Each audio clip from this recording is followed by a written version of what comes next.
Good morning, everybody. I'm Ed Parcaut here with Mike Kelly, and we're Real Estate Jerky Daily. How you doing, Mike? We're doing it daily. I'm doing it good. I feel good. How do you? I took some Adderall with some heroin, and I'm having a trip. And can I pay attention to all of it? And chased it down with some whiskey. It was some whiskey.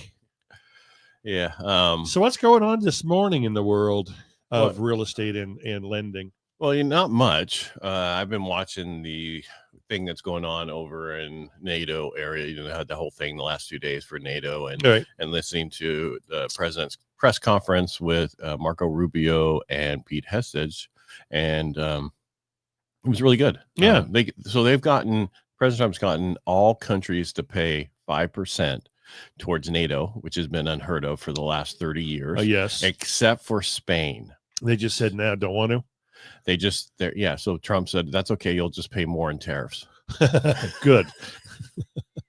Good. And that reporter was two reporters were from Spain in there talking. And he just said that everybody else is doing it. You guys should do it also. Yeah. But if you're not going to, this is what we're going to do. We'll just charge you more for our tariffs. Right.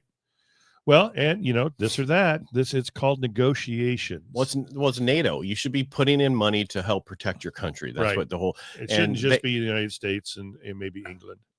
Well, it's really the United States. I know. The rest of them have not been putting in the money. It's Trump who said in his first term got them to actually start doing it, but then they didn't keep doing it. Now it's like, come on, let's do this. That way you guys can protect your own self. You don't need us to protect you. Right.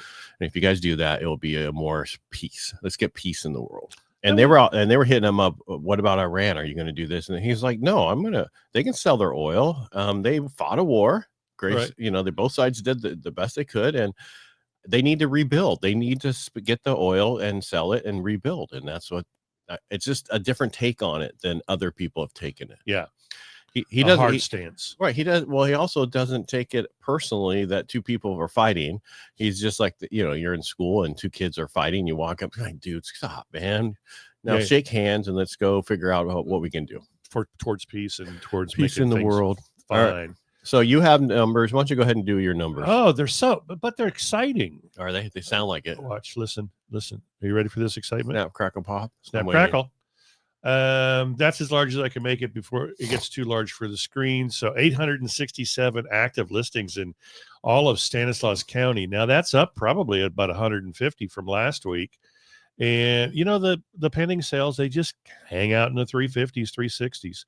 1649, 286, 280. Well, see, we're creeping up on the average. The monthly we were 286 last week. We were 270 last week, is what my memory tells me. And that would mean that you should start writing that stuff down. You got a pad there. I do got a pad. I even got a pencil or a pen. I'm seeing an increase in listing inventory, and it seems that they're, the 7 to 8 days on the market, which was fairly average for a well-priced listing, is starting to turn into double digits, like 14 days or so.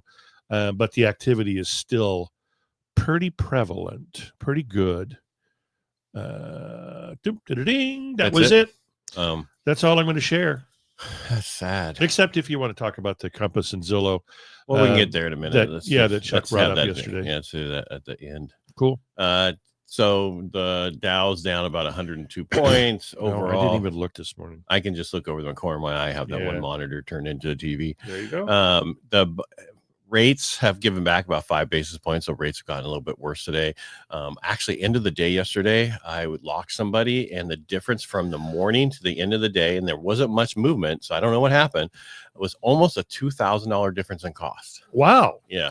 For that one price, that one interest rate. And I showed them all the difference. I said, we go as low as 5 and whatever, which costs $45,000, all the way up to 8 1/8, where you get this amount of money towards closing costs. So let's look in the middle here. And they were like, what? Because they're new first time buyers. So they were pleased. Well, I go and let's lock it, because I moved so much for me today. I don't know why. Maybe it just, I don't know. Maybe I messed up when I priced it. I don't know, but it just worked out. Probably not.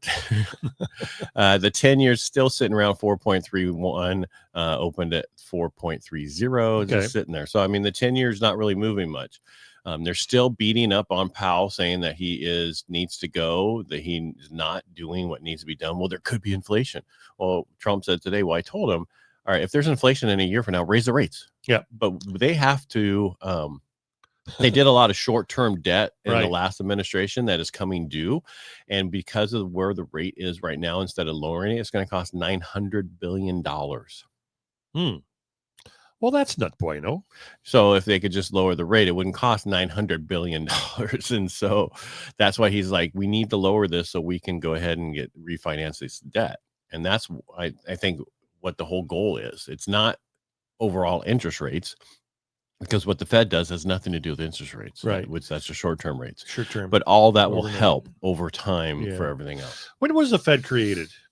Was it after the big crash or before? I would say after. Okay, I don't know exactly, and but by the three biggest bankers in the world, like the Rockefellers and those guys. Yeah, well, there we go. I asked a good question. Because I forgot to research it yesterday after talking to a buddy, my cousin. Well, I'll come up in a second. In the meantime, I'm going to talk about new home sales. Okay. Contracts signed on new homes fell 13.7% in May, down 623,000 annualized pace. So it's down to a 623,000 annualized pace. A notable slowdown in buyer activity on new homes. Well, inventory climbed up to 1.4% with 507,000 new homes still on the market. And that's new homes, not existing homes. How many? 507,000 nationwide. However, the median new home price rose 3.9% to 426,600, suggesting builders may be focused on higher end products or passing costs on to borrowers.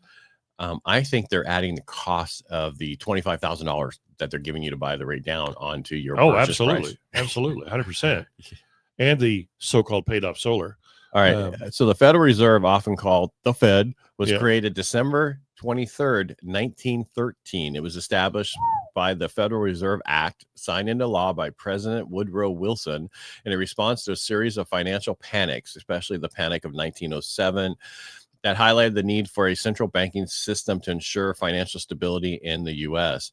The Fed's original purpose was to provide the nation with a safer, more flexible, and more stable monetary and financial system. Over time, its responsibilities have expanded. Today, the Fed key functions include monetary policy, supervision and regulation of banks, maintaining financial system stability, and providing financial services to the government and the banking system. There you go. Oh. I had my assistant researcher while we were talking. Yeah, she's fast. Chad.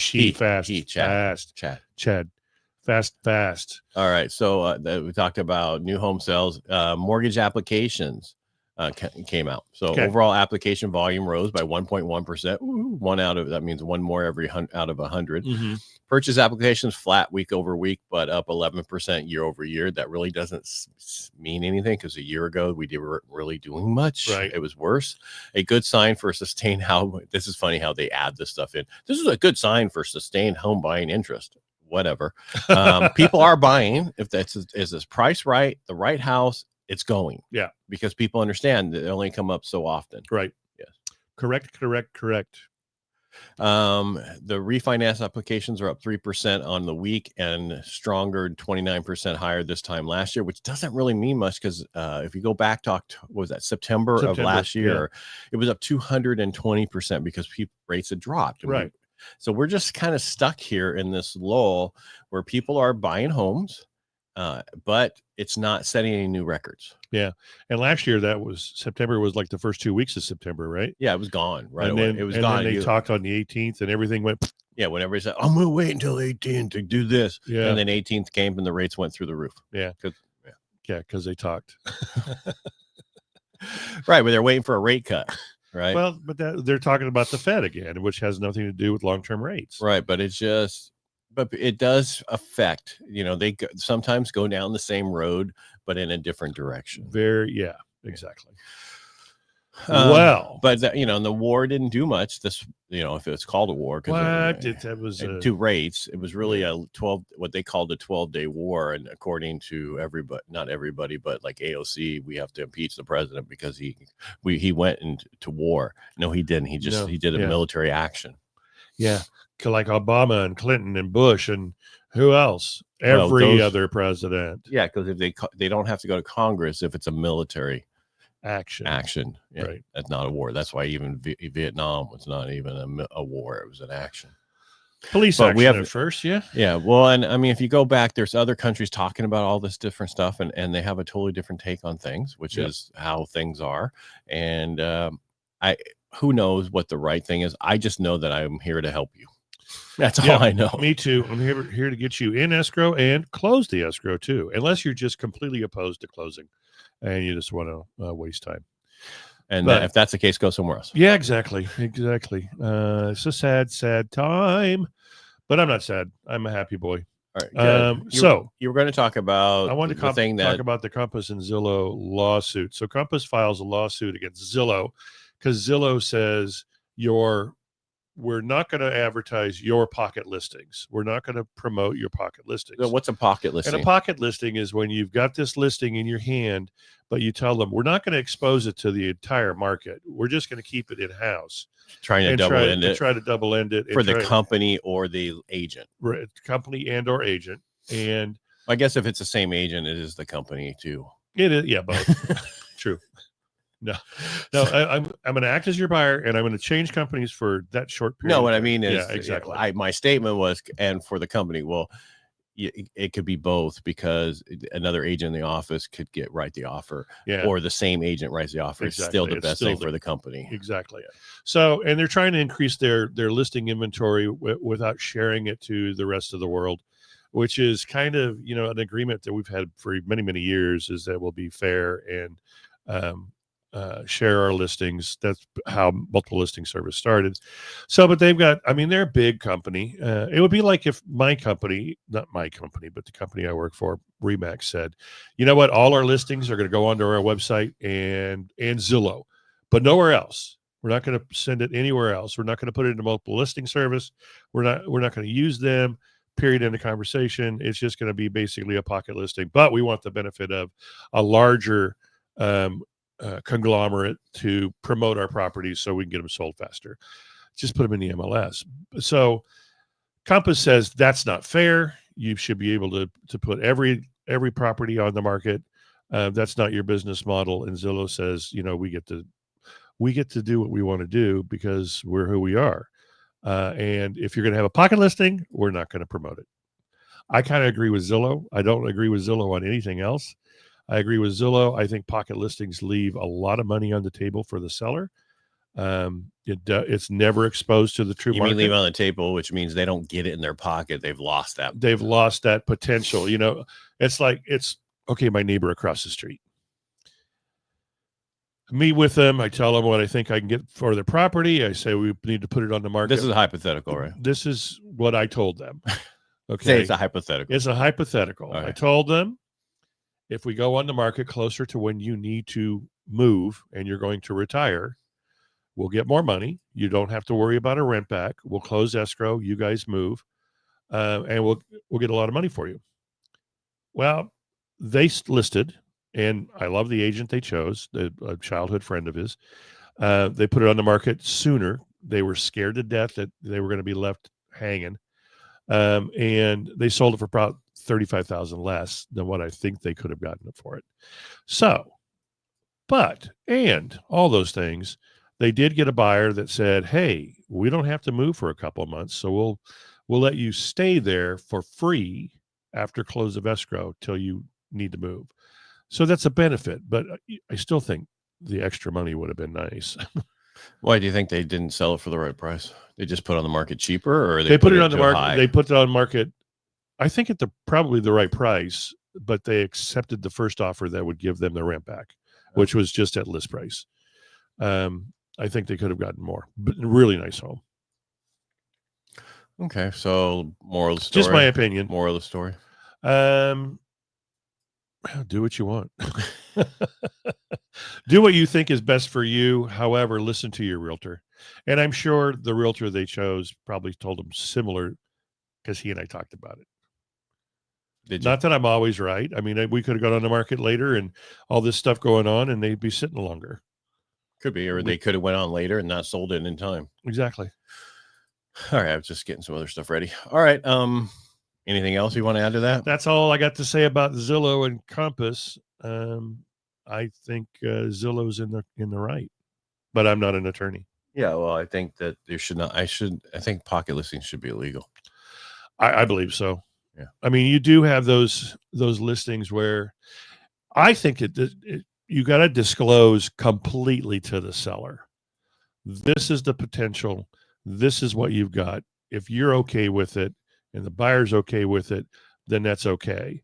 But if you just say, "Hey, I'm selling your house quickly," and you don't explain every other possibility to them, that's what's wrong. Gotcha. All right, there you go. There you have it. That's what's wrong. Yeah. That's what's wrong with America. All right, we'll be back tomorrow. We'll have more news. Thanks for researching that whole Zillow thing for everybody. Oh And boy, Chuck didn't say anything. He'll probably say it later on your feed. And anyway, make a great day. We'll be back tomorrow. And Mike, thanks for being here. yeah. And Chuck's probably out running 100 miles right now. Probably. All right, make it a great day. Great day. Bye.